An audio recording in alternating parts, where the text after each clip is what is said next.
Welcome to Job Shadowing HE, the podcast that delves into the roles of people working in higher education. Each episode hears from guests about what's involved in their role, the career path that led to it, and tips on how to get in and get on in these jobs. Today's guest is Selina Hannaford, Chief of Staff at City University of London. Selina has seen the ins and outs of university life from many perspectives, having worked in a variety of higher education roles during the past 20 years. Selina believes that not all of us are destined for cookie-cutter careers, a view that may well chime with other professional services colleagues working in the sector.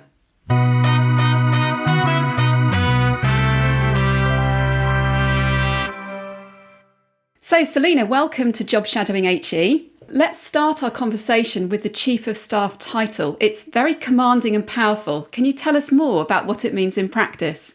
I wish it were as commanding as powerful as it sounds. I think the best place to start is something that my current president used to refer to it when I first started working at City, which is to say that if you had watched The West Wing, you would know what a chief of staff was. And he frequently says that I know where the bodies are buried. So I think that's a beginning point. But it really varies by leader and by institution and what's required at that level. I think in summary, a chief of staff is there to help the president or the vice-chancellor excel in their role and reach their full potential. So that may mean that you're engaged with project management or strategy development. It may be about political navigation and understanding how things land in the organisation. Some chiefs of staff are much more involved in the kind of communication side of things and really work in synergy with the director of comms. So it really varies by what that particular leader needs, and you need to be able to adapt to that environment and what they're asking of you. From what I've seen, the Chief of Staff role seems to be emerging across the sector. I've seen examples at UCL, Birmingham, Essex, just to name a few. What do you think's happening in the sector that's leading to the role becoming more common and more needed in a university? I think it is reflective of what's happening in the sector more broadly. I think that HE has evolved. There are much greater challenges for us to navigate. It's incredibly fast-paced. There are policy changes. We now have the OFS, which is much more of a regulator with teeth, so there are bigger barriers for us to get through. I think the financial constraints that the sector is now experiencing and that challenge of thinking about how we fund higher education at a national level, but also within our individual contexts. And also a massive expansion of what a VC does and what the senior leadership team does and what roles are required in order to deliver. So I think because of that big shift, there's a need for significant structural, operational, cultural change. And I think that's why VCs and presidents feel they need enhanced support in order to be able to deliver effectively. So you've worked in higher education for around 20 years, and now you're in this role as Chief of Staff at City, which you've been in for just over 2 years, I think it is. Can you tell us a bit more about your career path? Did you plan to work in HE? What have the steps been between where you started and where you are now? I think there's very few people I know that commenced on their career in HE saying, this is what I'm going to do with the rest of my life. I have to say I had a background or an experience of HE because my father was Deputy Director of Kingston Polytechnic, as it was then, and an academic. So I grew up in a household full of visiting fellows that my dad would collect at Kingston Poly and bring home with him. So I had a fond experience of, albeit slightly odd, of what higher education would mean. But I resisted heavily going into that space, both on the academic side and on the professional services side. I was offered a PhD scholarship when I came out of my master's degree, and I just had this real terror about doing the same thing that my dad had done. So I actually started off my career working in the music industry and then later in PR. But as the years went by, I just felt this gradual pull for whatever reason to come back. And I think that's because I've seen the real impact of education.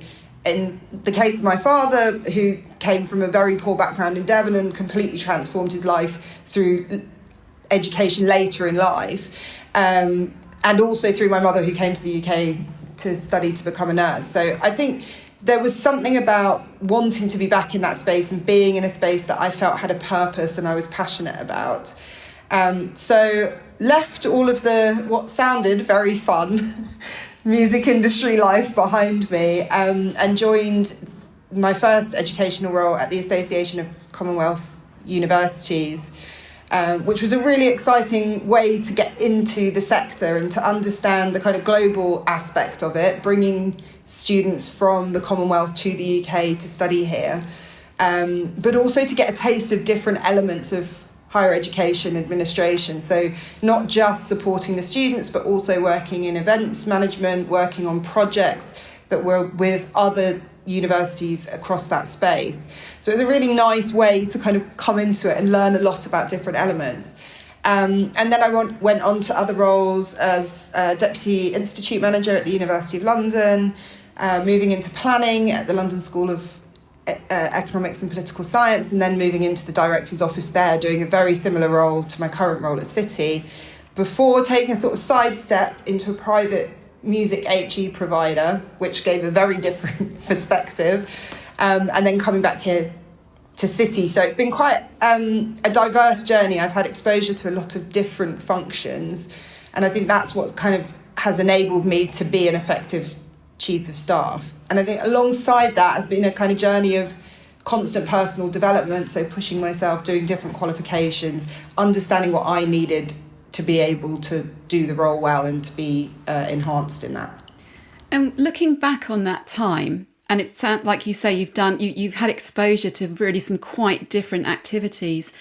What would you say have been the pivotal moments in relation to that career path and getting to where you are now? I think there's something to be taken from all of the roles that I've been engaged with, because they have been so different. And I think that's something that's really important for people as they're kind of navigating their careers in HE. They are not cookie cutter careers. It is not always obvious what your next step will be. So finding the areas of growth as you're navigating through that, and also the areas where you perhaps aren't learning what you need to learn and how you can supplement that. So I think for me, one of my pivotal roles was at the University of London, because I was in a very small pond. I was working in 2 institutes. I had an amazing line manager, Paul Sullivan. Shout out, Paul, he's incredible. And I was given the opportunity to really grow and develop and to find exposure to different functions. And it also allowed me to unite some of the creative skills that I'd developed previously with the more rigorous management policy work, committee servicing. And that was kind of the first time it was a bit of an aha moment. Like, I don't have to hide this part of myself in order to still be effective in what is quite a regulated environment, because actually that creativity and that innovation is something that is really needed in HE, and that more of us should be able to bring that to the table. So I think that was quite an important moment for me. And then I think the next big moment was transitioning from my planning role at LSE into the head of director office role, which was not something I planned at all. I was invited to apply by the then VC 3 times. Twice ignored him because it just felt incredibly daunting to take that step up, and I wasn't sure that I had the experience or the skills to do the role. And I think that's something that a lot of us do. We kind of look at a job description and we say, oh, well, I can see 60% of that. I don't see the 40%. I won't apply. And in fact, that's really where you need to push yourself into that space of development and growth. So I think that was a really important moment for me in building my confidence, developing my governance skills, and learning to just kind of adapt to different leadership styles, to work out what my strengths were and where I could help an organisation to kind of excel and adapt. And then I had my kind of what I didn't enjoy moment when I stepped out of the public HE sector into the private HE sector, where it was very much about profit over purpose. And that for me was a pivotal moment in the sense that I realised what I didn't want to do with my life. It reignited my passion for creativity, and it gave me an opportunity to think about my portfolio career again. But I really honed in on why am I in education? Why do I want to work in the sector? And that brought me back here to City. So that was kind of a reverse pivotal moment, as it were. You mentioned a few minutes ago about training and development, and looking at your LinkedIn profile, it's obvious that you've done various sort of formal courses to support your professional pathway. Can you tell us a bit more about those? Yeah, I think that's one of the huge benefits of working in HE. We are surrounded by opportunities to develop, whether that's through professional qualifications, through degree programs. You know, there is such a huge wealth of chances to really learn and push yourself. So for me, that's something I've always tried to jump on. Some of the earliest things I did were ILM qualification in management, and that was when I was really first starting out, again at University of London. And I also did the Prince 2 qualification then, because it became really apparent that I needed to understand how projects worked and how I could deliver on them. And then as I progressed, I got more and more interested in the very geeky side of HE. I know a lot of people absolutely hate governance and committees, but I constantly want to tell people that they can be a huge driving force for change and for quality within HE. So I did my MSc in corporate governance, which also qualified me as a professional governance expert with the CGI. And that's been really helpful for me across all of the activity that I'm engaged with, because you can really understand how something can be delivered in a much more effective way, how you can bring the right stakeholders into conversations, and just to really bring the quality up of what you're providing. And often senior leaders are not as interested in that side. So it creates that balance where they can have that visionary idea and you can help to support it through programme or project management and through the change agenda, as well as thinking about the underpinning and governance. So I really just wanted to find ways that I could be of service and could push myself to develop. So those types of qualifications have been really helpful for me. And then I think at City, I've really stepped into the role of coaching across the institution. And here at City, I was able to go and study at the University of Reading to get a professional certificate in executive coaching. So that's also allowed me to kind of emphasise that skill as well.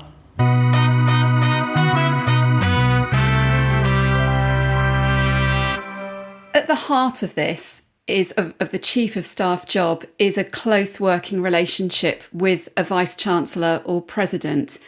Can you tell us a bit more about how that works? I think it varies hugely depending on who you are working to. So I have worked, for my sins, for 4 different VCs now, all in a similar role. And there has to be a really good relationship between you and that individual for you to be effective in the role. I know of individuals who will remain nameless here, who have been in the Chief of Staff role, who are disempowered because they are asked to just act as yes people, essentially just do my bidding, get on with it. And I think that's the least effective use of the role. I think where the Chief of Staff role can be really effective is when the VC empowers that individual, they trust them, they create space for them to strategize and problem solve. And also that the VC themselves is willing to adapt their own working style and routine in order to reap the benefits of that relationship. So being open to hearing things they don't want to hear, adapting perhaps the way that they're delivering on their strategy based on the information that's being received from within the institution. So I think it's something that requires both individuals to want it to work. I'm incredibly lucky. I work currently for Sir Anthony Finkelstein, who set this role up when he arrived. So both of us arrived on the same first day, just after COVID. And so we really had an opportunity to work out how that relationship would work and how I could be most effective in supporting him. And I think you need to create that space and have really good communication between the two of you. And at the end of the day, you also have to accept as Chief of Staff that sometimes you're going to be told, no, I don't agree with that approach. you need to deliver it in the way that I need you to, and to be prepared to be flexible and adapt to that and work through any challenges that might emerge on that pathway. So being flexible as part of that is also really important. You've mentioned some of the skills that you bring to the role in making the relationship work. Could you say a little bit more about, I guess, what those sort of top 3 or 5 skills are that you're bringing to that relationship to make that relationship work effectively for both of you and I guess for the university as well? Yeah, I think that's a really important point, is that I've always seen my role as being a broker between the Vice-Chancellor and the institution. It requires being able to speak truth to power. And I think that's a really central skill to have. And that relates to kind of the political element, diplomacy, being a broker and a truth teller. You really need to understand your institution. You need to go out, you need to build relationships. You need to be able to help your leader refine his messages and deliver on projects, and do so in a way that fits with the culture that you're operating in. So I think that is a really important part of it. Being a confidant, a strategist, being able to talk things through with your leaders so that they have someone that they can bounce ideas with as they're developing them. I think also problem solving is really important. There will always be challenges that emerge, whether those are external from the horizon, whether those are internal in terms of operations and delivery. So being able to think about solutions and to be really positive about that, so that you're driving change in a way that's exciting for others to engage with. And then I think the kind of project management, change management element of it, really being up on those skills and making sure that you understand how to get from idea to delivery. And that sometimes means in a coordination role rather than in the project lead role, because there will often be others that are closer and have the expertise to things, but being able to kind of broker between that. And what's the balance between sort of working behind the scenes with all of the things that you've been talking about and the visibility of you and your post within the university? I think that you have to leave your ego at the door. As the Chief of Staff, you are not in that position because you want to take credit for absolutely everything you do. Some of what you do is a reflection of your leader. Some of it will go unnoticed by others. So you have to be able to acknowledge within yourself what you've accomplished, but also to be able to be a good reflection of the person who is in that leadership role and that you're delivering for. So I think in terms of visibility, you have to be flexible around that. There will be instances where you are ambassador, you are acting directly on behalf of your leader. And again, you need to be empowered to be able to do that.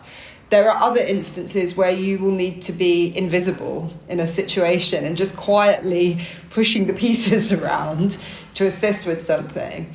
And then there's the other part of it where you may well be the gatekeeper, the first point of contact, the spokesperson. So it really varies by what's required of you, and you have to have the kind of political nuance to be able to adapt to that and do the right thing in the situation that you're in. And is your role operating only within the university, or are you operating externally as well?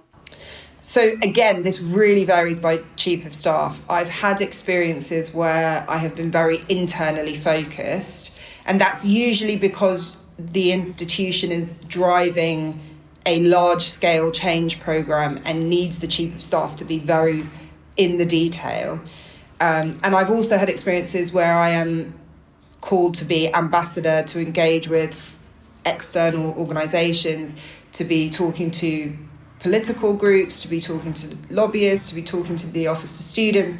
Really depends on where your organisation is at that time and where the focus is, and also what kind of leader you have, because sometimes you have Vice-Chancellors who are much more like presidents and are therefore externally focused, and you might have a provost in that role who you're supporting in dealing with some of the kind of more internally focused things.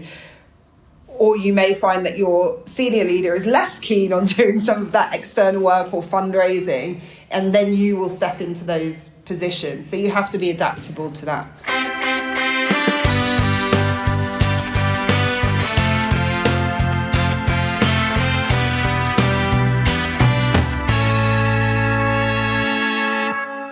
I'm sure no week is going to be the same. I can't imagine how it could be with what you've described to us so far. But could you walk us through sort of some of the types of activities that you might do, where your focus is in a particular week, who are you working with, and how all that works? So without betraying any confidences, just thinking across the broad range of roles that I've had as Chief of Staff at different institutions, I think some of the core activity is around policy development, taking that through, brokering it, delivering it, implementing it, taking it from the idea to the fruition. Acting as the confidant, talking things through with your leader, creating a safe space, sometimes managing upwards, sometimes coaching to deliver. Often being part of a communication strategy, working very closely with the Director of Marketing or internal communications, and really thinking about how the messages that your senior leader wants to deliver are then driven forwards, and being able to refine that for them. So engaging with that can also be around speech writing or preparing briefing notes when they're engaging externally so that they're up to speed on what it is they need to be delivering for the institution.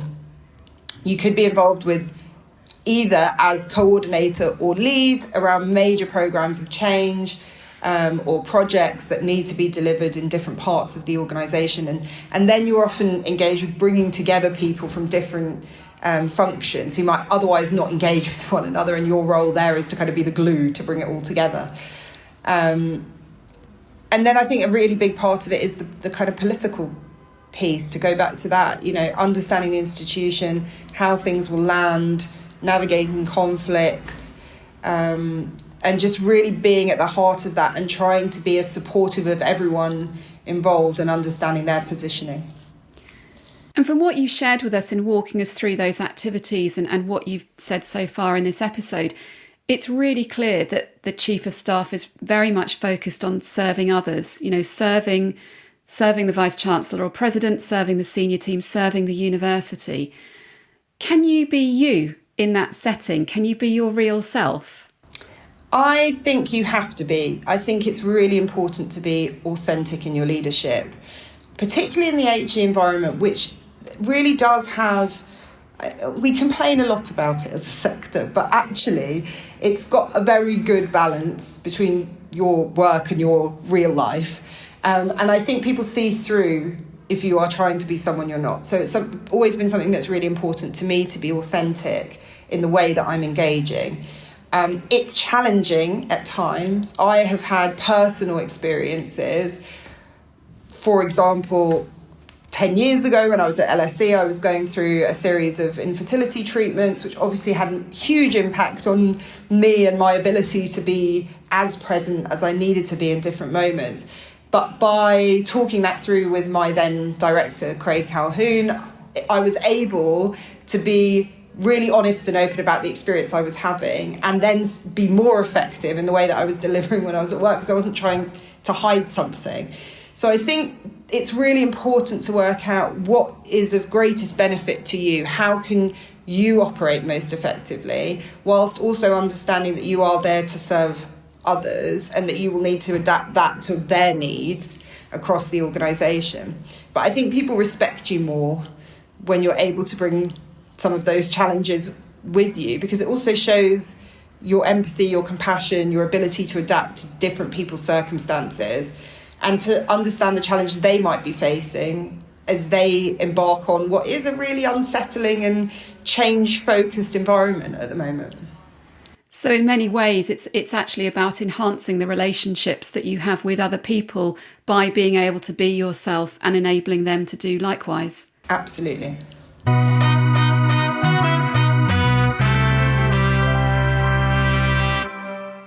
So there's no doubt going to be some aspiring chiefs of staff out there who've either had it on their minds before hearing you talk, or that you've inspired today to think about this as a possible career pathway. If someone is interested in taking this further, what sort of skills should they be developing? So what I would say is that my experience of finding these roles is that some of it is serendipity, right place, right time. But I think that you can really give yourself the edge by thinking about how you can put yourself at the forefront and to make yourself stand out.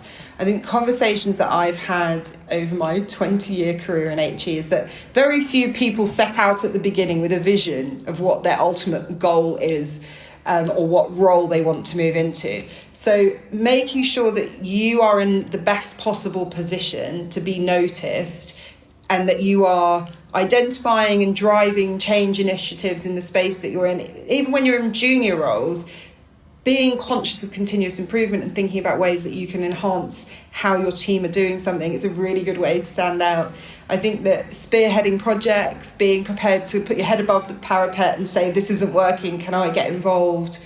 Engaging with policy development is a really good way to understand what's happening under the bonnet of the institution, and to see how something that might seem really simple from the outset actually has a lot of complex, ever-evolving issues that are part of that, and working something through from developing a policy through to implementing it is a really nice way of seeing what the culture is in the organisation that you're in. And then just staying really current with the sector, having a strong network that isn't just in your institution, being aware of opportunities that aren't within the organisation you're working in, what's going on elsewhere, and asking questions. I think one of the things that really helped me to get to a position where I had the confidence to take that first step into the head of directorate role was having a conversation with someone who had done a similar role at Southampton, my colleague Andy Wilson, and he was able to kind of break it down so that it seemed accomplishable, whereas previously I'd been quite overwhelmed by the idea of that big step up. So I think some of the roles that they have synergies to the Chief of Staff role are in the spaces of policy, governance, strategy, even getting involved in project management across any of the functions really gives you some of that exposure. And then also kind of a reflection for me now is developing those coaching skills, because you will need to be able to speak to people who are in more senior positions and to help them to continue to develop on their path as well. So those are some of the ways I think that people find in. For me, it was less about the kind of communications or EA type roles, but I know that those also are spaces that people can move up from as well. And closing our conversation, where does a Chief of Staff go after they've been a Chief of Staff? It's a very good question, one that I spend time pondering on. I think there's no obvious pathway. As with most things in HE, this is not a cookie cutter career. You need to find your own way. You need to do the work to explore the opportunities that are out there. You need to continue to develop skills in your role. And I think you need to be really innovative about thinking about, okay, I'm here, how do I get to the next place? That sometimes means taking a step sideways or a step downwards in order to get exposure to different skill sets. I think you need to seek support from senior leaders. You need to be constantly reflecting on the parts of the role that you really enjoy and thinking about the areas where you might be weaker and you need to develop your skills. I think going back to what we were talking about earlier in terms of the kind of personal development, qualifications, what can you be doing now to refresh, to take that step forward? Should you be going to conferences? Should you be looking at different professional qualifications to take that next step forward?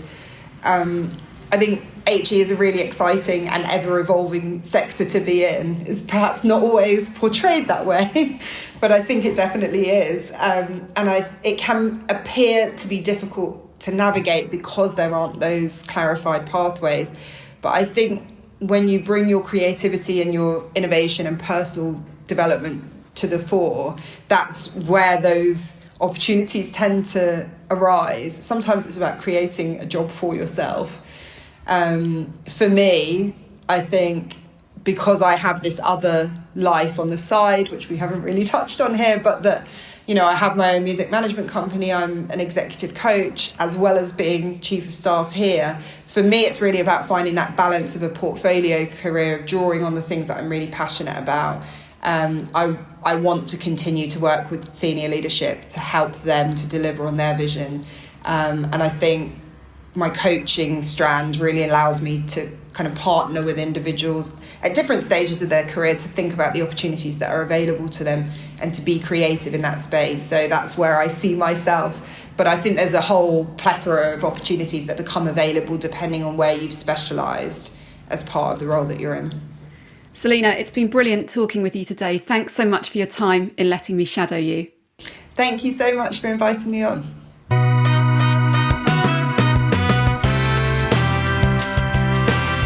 Thank you for listening to Job Shadowing HE. The podcast was written and presented by Susanna Marsden. Audio production and theme music by me, Rodri Marsden.